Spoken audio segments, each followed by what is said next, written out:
تلك الدار الآخرة نجعلها للذين لا يريدون علوا في الأرض ولا فسادا والعاقبة للمتقين.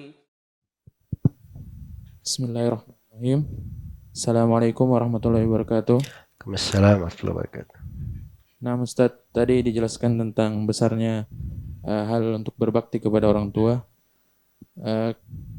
Kami sebagai seorang anak, ketika mengingatkan orang tua terkait hal yang tentang salah seorang dai yang terus mengkritik pemerintah ataupun menyudutkan dakwah sunnah, sehingga orang tua kami selalu emosi ketika kami menjelaskan dengan baik-baik dan selalu menyudutkan kami ketika berada di dekatnya, sehingga kami cuma bisa untuk menjelaskannya secara baik-baik.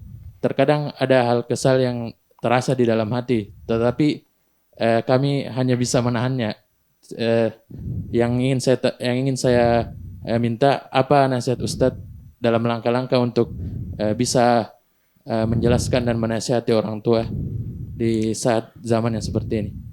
Barakallahu fiik.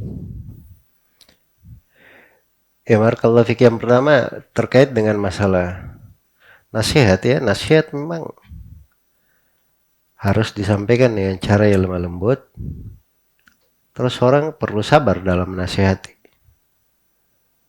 Itu kepada semua orang, apalagi kepada orang tua. Dan nasihat itu ketika disampaikan, tidak mesti kita melihat hasilnya pada saat itu. Mungkin orang yang dinasihati akan melihat hasilnya di masa mendatang. Mungkin dia akan berpikir, iya, wah benar nasihat ini. Dan banyak orang yang seperti itu ya. Nasihati, sekarang dia menolak, malah marah nasihati. Kita dianggap sesat. Tapi nasihatnya sudah sampai, dia tangkap. Ya, di masa mendatang dia pikir berlalu dalam kehidupan, Allah beri hidayah.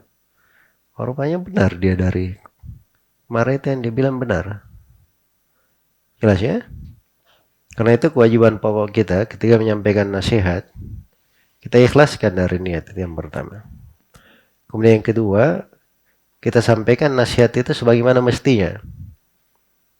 Disampaikan dengan ilmu, dijelaskan dengan ilmu.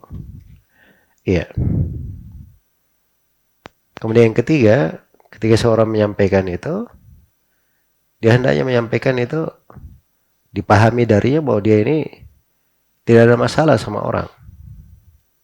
Dia memang ingin kebaikan untuk orang lain. Dasarnya itu, dia menghendaki kebaikan.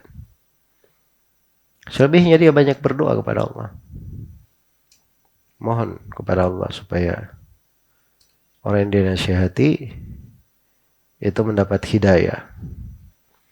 Iya, diriwayatkan oleh Al-Bukhari dari Abdullah bin Mas'ud radhiyallahu anhu. Rasulullah sallallahu alaihi wasallam pernah menghikayatkan seorang nabi. Kata sebagian ulama, Nabi Muhammad di sini sallallahu alaihi wasallam itu menghikayatkan dirinya sendiri. Dia dipukul oleh kaumnya, pada mau sampai berdarah. Itu kejadian pernah menimpa Nabi ketika beliau diusir dari Taif. Ketika mendatangi sebagian dari keluarganya di sana, penduduk Taif, untuk diajak, diusir, dilempari batu sampai berdarah. Datang kepadanya malaikat, siap membalikkan 2 gunung. Tapi bersamaan dengan itu Nabi sallallahu alaihi wasallam hanya berkata, Allahumma gfir li qaumi fa innahum la ya'lamun. Ya Allah, ampunilah kaumku, sungguhnya mereka tidak tahu. Itu ketulusan ya, nasihat seperti itu. Nasihat seperti itu.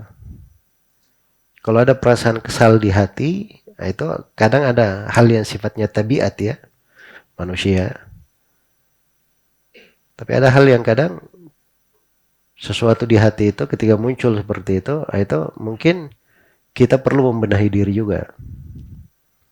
Mungkin ada hal-hal yang masih kurang rapi pada kita, perlu kita tata. Ya wallahu ta'ala alam. Semoga Allah beri taufik pada semuanya.